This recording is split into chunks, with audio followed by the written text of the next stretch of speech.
हो बाती अनेक शंभु समझावा,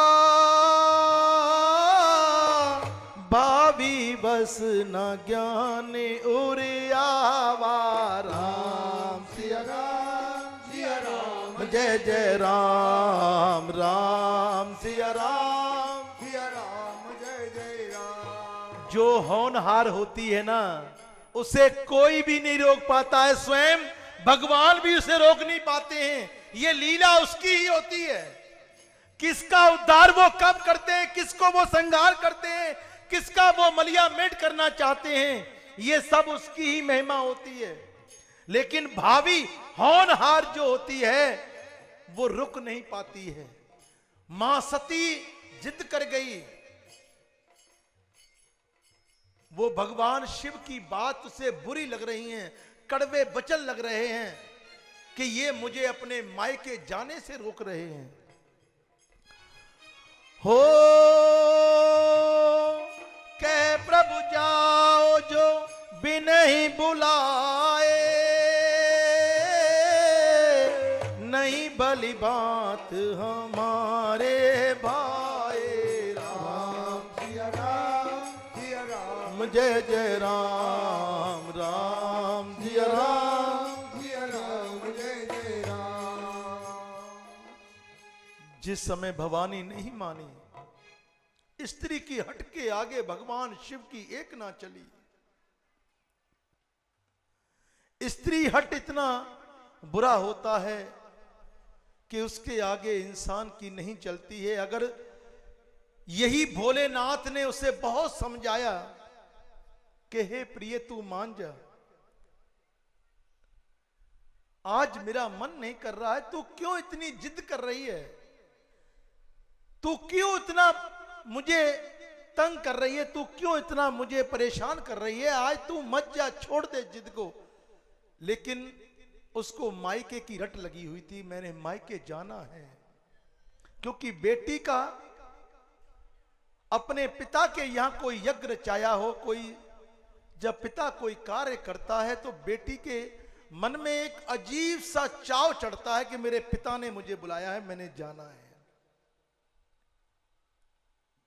वो सारे काम छोड़ देती है, फिर वो पति को मनाती है, जैसे भोलेनाथ को मना रही है। फिर वो पति को मनाती है। अगर पति मान गया तो सोने पे सुहागा है, अगर पति नहीं माना तो भोलेनाथ ऐ पई तेरी भंग, ऐ पिया तेरा कुंडा, ते मैं चलनी है, ना ते रोटी मिलनी है, आपे बना ली ते आपे ही खा ली। ऐसा ही होता है ना कि अगर पति ये कह दे कि भाई तू मायके आज नहीं जाएगी, कल जाना, तो फिर तो पति की शामत आई, फिर तो पति की शामत आई। फिर पति क्या करे बेचारा, उस हट के आगे वो अपने सिर को झुका देता है कि देवी मैया जो तू कहेगी वो सत्य है, उसके आगे उसकी चलती नहीं है। तो बोले नाथ की भी नहीं चली,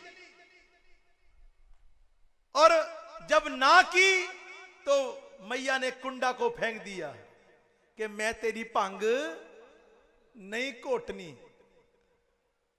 वन की अच्छा तू मेरी भंग दे घोट दे, कोई गल नहीं।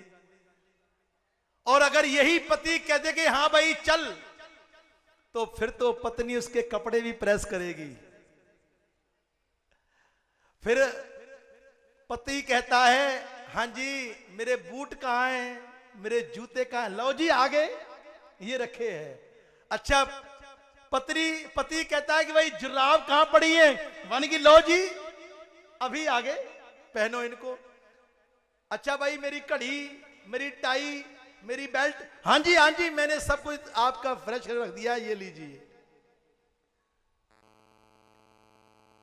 तो भोलेनाथ ने कहा कि अगर तू नहीं मानती है तो तू जा, लेकिन मेरा मन आज उदास है। कभी भी पति की बात को नकारना नहीं चाहिए, क्योंकि पत्नी एक लक्ष्मी है घर की, पत्नी एक गृहस्थ का हिस्सा है, और पत्नी चाहे तो घर को स्वर्ग बनाए और पत्नी चाहे तो उसी घर को नरक बनाए। इसलिए अपनी पति की बात को मानना चाहिए। लेकिन मां सती ने जब नहीं माना तो भगवान शिव ने कहा, कहीं देखा हरि जतन बहु रहे न दक्ष कुमार, दिए मुख्य गण संग सब विदा की नेत्र पुरार, सियावर राम जय जय राम। कि जैसे ही भगवान शिव ने कहा कि हे सती तू नहीं मानती है, तो भगवान शिव ने कहा कि नंदी गणों से कि भाई नंदी गणों को साथ में लेकर जाना। हे गणों, आज कुछ होने वाला है, मेरा मन बहुत उदास है।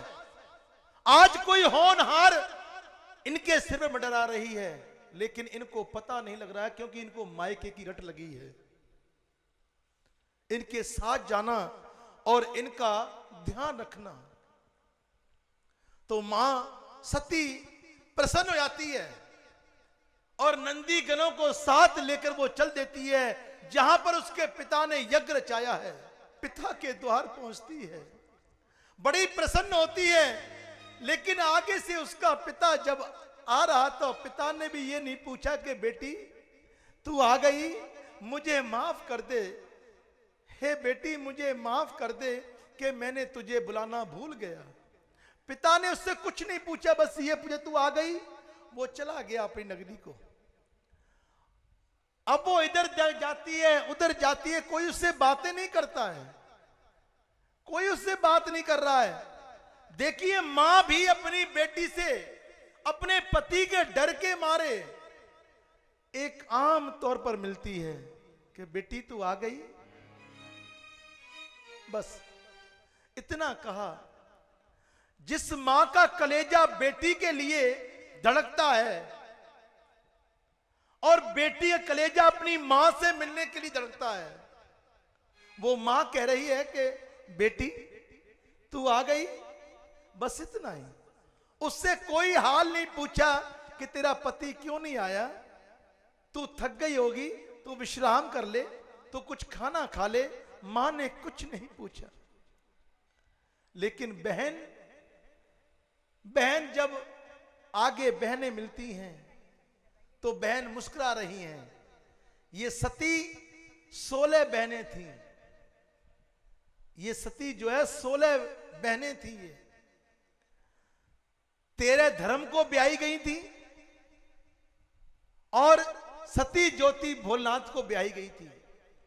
तो वो बहनें भी जो है अपनी बहन से हंसकर मिल रही हैं, उसका मजाक उड़ा रही हैं कि देखो हमारे पति को हमारे पिता ने बुलाया है, हमें निमंत्रण भेजा है? और ये बहन है, इसके पति ने हमारे पिता का अपमान किया और पिता ने उसको बुलाया नहीं, लेकिन ये बिन बुलाए यहां पर आ गई है।